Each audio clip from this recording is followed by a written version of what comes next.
doesn't increase proportionality. The person who comes third can end up coming first. People's votes get counted twice if you vote BNP, but only once if you vote Conservative. I mean, it's sort of, and it's complicated. And the more people you explain the arguments to people, the less they like it.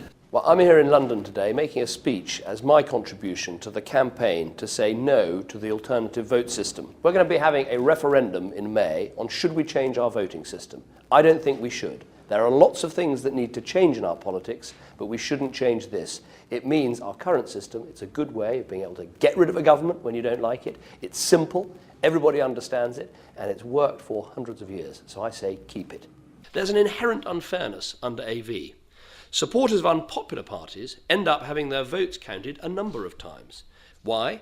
Because if you vote for a mainstream candidate who's top of the ballot in the first round, your other preferences will never be counted.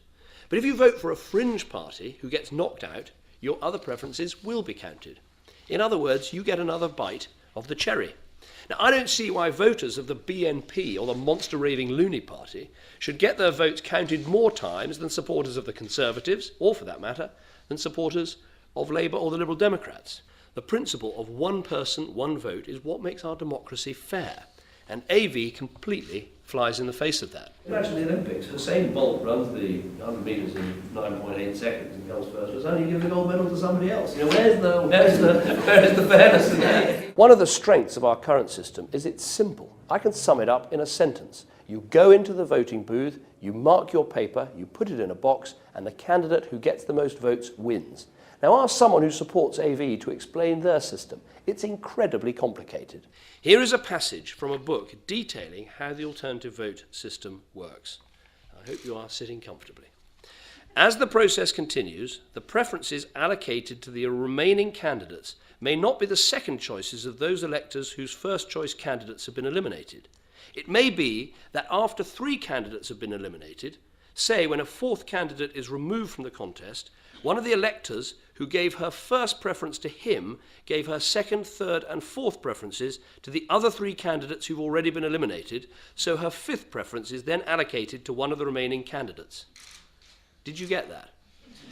We're acting in the national interest now. We have a coalition acting in the national interest. We disagree on this, but I think the national interest comes in retaining a clear, democratic system that gives the public a straightforward choice. And it would be reckless to throw it away.